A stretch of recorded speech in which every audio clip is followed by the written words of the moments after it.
법원이 이화영 전 경기도 평화부지사 연어 술파티 의혹에 대해 위증이라는 판결을 내렸습니다. 참 안타깝고 이상한 판결입니다. 교도관이 조사 직후 두 사람에게서 술 냄새가 났고 술 한잔 했다는 말을 직접 들었다고 진술했음에도 법무부 특별점검팀이 2023년 5월 17일 수원지검 1313호 영상 녹화실에서 박상용 검사가 이 전 부지사, 김 전 회장, 방용철 전 쌍방울 부의장과 함께 연어 회덮밥, 연어 초밥을 곁들인 저녁 식사를 했고 이 자리에서 김 전 회장이 종이컵에 소주를 마신 정황을 확인했다는 조사 보고서를 작성했음에도 이를 유죄로 판단한 것입니다. 이것이 교도관의 진술, 음주에 대한 정황이 있다는 것을 보도한 언론입니다. 여기 보십시오. 이화영 술 한잔 했다고 해 교도관 진술이 검회유 감찰 근거. 이 나와 있지 않습니까, 이거? 분명히 이런 증언이 있고, 그리고 조작기소 국조특위에서 김동완 의원이 질의할 때 다 나와 있는 거 아닙니까? 근데 어찌하여 이것을 판결을 이렇게 합니까? 아무리 우리가 입버릇처럼 사법부의 판결을 존중한다, 이렇게 입버릇처럼 말하는 건 했지만 이건 도저히 납득할 수 없고 도저히 어떻게 인정하기 어려운 판결을 이번에 내놓았습니다. 배심원들도 4대3으로 팽팽했는데 어떻게 이렇게 하죠? 저는 납득할 수 없습니다. 아니, 교도관들이 분명히 얘기하지 않습니까? 증언하고 있지 않습니까? 그리고 또 한 가지, 고검의 감찰이 증거로 채택되지 않는 그 경위에 대해서도 저는 납득할 수 없습니다. 고검에서 다 이걸 조사를 했는데 그 조사 결과는 왜 반영이 안 되는 거죠, 판결에? 이 부분도 한번 따져볼 일입니다.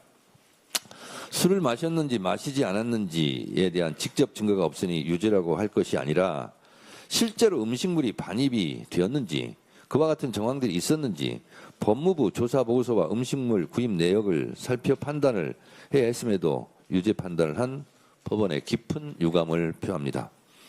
항소심에서는 1심과 다른 판단이 나오기를 기대합니다. 감사합니다. 다음 한병도 원내대표의 발언입니다. 진상규명위원회 조사로 선거관리위원회 민낯이 드러났습니다. 투표용지 부족 자체도 문제지만 문제 발생에 대한 상급위원회 보고도 미흡했고 상급위원회에 제대로 된 지휘도 없었습니다. 선거관리 시스템의 총체적 부실이 국민 참정권을 침해한 참사로 이어졌던 것입니다. 헌정질서 근간을 뒤흔든 이번 사태는 이제 노태악 전 위원장을 비롯한 담당자들 책임만으로 끝낼 문제가 아님이 드러났습니다. 명백한 진상규명과 함께 선거관리위원회를 근본적으로 개혁할 방안 또한 준비해야 합니다. 국회 국조특위는 진상규명을 위해 내일 중앙선관위 기관 보고를 시작으로 45일간 치열한 조사를 이어갈 예정입니다. 투표용지 부족 경위, 투표 지연, 일시 중단에 따른 참정권 침해 실태, 인력 운영, 예산 집행 등 선관위 문제 전반이 대상입니다. 민주당은 이와 별도로 당 특별위원회와 원내 TF를 통해 진상규명은 물론 선거관리위원회 개혁까지 준비하고 있습니다. 신성한 국민 참정권을 침해한 사건이기 때문입니다. 선거관리위원회 개혁이야말로 사태 원인을 해결해 재발 방지를 가능케 할 최종 목표여야 합니다. 이 과정에서 다른 목적이 뻔히 보이는 부정선거 음모론이나 당리당략을 염두에 둔 모호한 태도는 설 자리가 없습니다. 이재명 대통령께서 원포인트 개헌 가능성까지 언급한 까닭은 이번 사태를 철저히 국민 눈높이에서 다뤄야 한다는 뜻으로 여겨집니다. 4.19 혁명으로 표출된 국민의 뜻은 선거관리위원회에 부정선거를 막기 위한 헌법상 독립적 주의를 부여했습니다. 선거관리위원회 개혁을 위해서는 그에 버금가는 국민 다수의 뜻이 모여야 합니다. 개헌은 헌법 질서를 다시 세우고 선거관리위원회에 대한 국민 신뢰를 회복하는 방법이 될 수 있습니다. 개헌 과정에서는 진정성 있는 접근, 심도 있는 논의가 필수이기 때문입니다. 국민의힘을 비롯한 야당이 이러한 점들을 잘 이해한다면 선거관리위원회 개혁을 위한 개헌 논의는 어렵지 않을 것입니다. 사법부가 검찰의 명백한 공소권 남용을 선언했습니다. 이화영 전 부지사 사건에서 재판부는 대북 지원 관련 직권 남용 혐의를 공소 기각했습니다. 기소되지 않는 남의 재판에 먼저 유죄 취지 판단을 받게 한 것은 검찰의 명백한 공소권 남용이라고 판단한 것입니다. 특히 이재명 대통령을 겨냥했던 쪼개기 후원 혐의는 시민 배심원 7명이 단 한 사람의 이견도 없이 무죄로 판단했습니다. 정적을 잡겠다며 들이댄 칼이 상식 앞에 만장일치로 부러졌습니다. 윤석열 정권 검찰은 정작 진술회유와 압박 같은 이 전 부지사의 중대 증언은 기소조차 못했습니다. 검찰은 변죽만 울리는 격가지 증언 하나에 꽂혔을 뿐입니다. 유일하게 유죄가 난 부분도 배심원 7명 중 3명이 무죄로 봤습니다. 국민의힘은 세 혐의 중 4대 3으로 갈린 위증 하나만 떼어내 마치 검찰 수사 전체가 정당했던 양 호도하고 있습니다. 손바닥으로 표적 수사라는 거대한 본질을 가리는 격입니다. 이것이야말로 진짜 선동입니다. 국가 권력이 없는 죄를 만들어 사람을 단죄하는 일이 두 번 다시 있어서는 안 됩니다. 검찰권 남용과 정치 개입으로 민주주의의 근간을 훼손한 일에 대해 민주당은 이번 기회에 반드시 단죄하고 넘어가겠습니다. 이상입니다.